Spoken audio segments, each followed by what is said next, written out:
সমসাময়িক বিষয়ে এক আলোচনা সভায় এসব কথা বলেন তিনি। রাজনৈতিক বিভাজন তৈরি করে গায়ের জোরে কোনো কিছু আদায় করা উচিত নয় বলেও মন্তব্য করেন ডক্টর জাহিদ। নির্বাচন যত সময় না হয়ে বিলম্বিত হলে পতিত স্বৈরাচার লাভবান হবে বলে মন্তব্য করেছেন বিএনপির স্থায়ী কমিটির সদস্য ডক্টর AZM জাহিদ হোসেন। তিনি বলেন, গণতন্ত্র এবং মানবাধিকার নিশ্চিত করার অন্যতম মাধ্যম হচ্ছে নির্বাচন।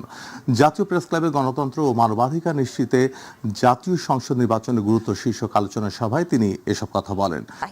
রাজনীতিকে রাজনীতি দিয়েই মোকাবেলা করা উচিত বলেও মন্তব্য করেন বিএনপির এই নেতা।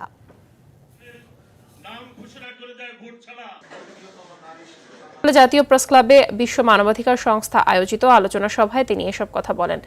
গায়ের জোরে কোনো কিছু করলে মানুষ মনে করবে উগ্রপন্থার পথ অবলম্বন করা হচ্ছে মন্তব্য করেন তিনি। আজকে বুঝে না বুঝে বিভিন্ন দাবি তুলে আজকে নির্বাচনকে পিছিয়ে দিতে চান, তারা কি স্বৈরাচারের পক্ষে কাজ? জাতীয় সংসদ নির্বাচনে গণতন্ত্র ও মানবাধিকার নিশ্চিতে নির্বাচনের গুরুত্ব নিয়ে রাজধানীতে এক আলোচনা সভা অনুষ্ঠিত হয়েছে। আয়োজন করে বিশ্ব মানবাধিকার সংস্থা বাংলাদেশ চিকিৎসক পরিষদ। গত 22 আগস্ট শুক্রবার সকাল 10 ঘটিকায় রাজধানীর জাতীয় প্রেস ক্লাবের আব্দুস সালাম হলে এই আলোচনা সভা অনুষ্ঠিত হয়। অনুষ্ঠানটি যৌথভাবে সঞ্চালনা করেন বিশ্ব মানবাধিকার সংস্থা বাংলাদেশের মহাসচিব গাজী মোশাররফ হোসেন এবং জাহাঙ্গীর আলম মিন্টু। সূচনা বক্তব্য রাখেন চিকিৎসক পরিষদের সভাপতি ডক্টর মোহাম্মদ আজহারুল ইসলাম এবং মহাসচিব ডক্টর উম্মতিজান মাকদুমাপন্নী। সভায় সভাপতিত্ব করেন বিশ্ব মানবাধিকার সংস্থা বাংলাদেশের চেয়ারম্যান ও বিজ্ঞান ও প্রযুক্তি বিশ্ববিদ্যালয়ের সাবেক vice chancellor doctor Abdul Latif Masum. প্রধান অতিথি ছিলেন বিএনপির জাতীয় স্থায়ী কমিটির সদস্য অধ্যাপক ডক্টর AZM জাহিদ হোসেন।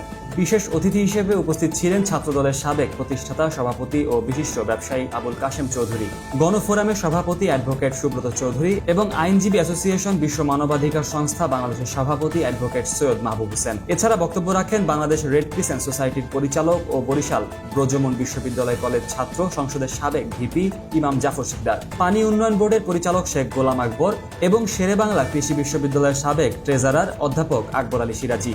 এ সময় বক্তব্য দেন বিশ্ব মানবাধিকার সংস্থা বাংলাদেশের সহকারী মহাসচিব ডাক্তার আশফাকুর রহমান শেলী। অনুষ্ঠানে আরও উপস্থিত ছিলেন বিশ্ব মানবাধিকার সংস্থা বাংলাদেশ মিডিয়া সেলের প্রধান SM শামসুল হুদা, আইনজীবী অ্যাসোসিয়েশনের মহাসচিব খায়রুল হাসান মিন্টু এবং মিডিয়া সেলের সহকারী মহাসচিব আল আমিন সবুজ সহ সংগঠনের অন্যান্য নেতৃবৃন্দ। আলোচকরা বলেন, গণতন্ত্র ও মানবাধিকার নিশ্চিত করতে সুষ্ঠু ও অবাধ নির্বাচনই হচ্ছে সবচেয়ে বড় শর্ত।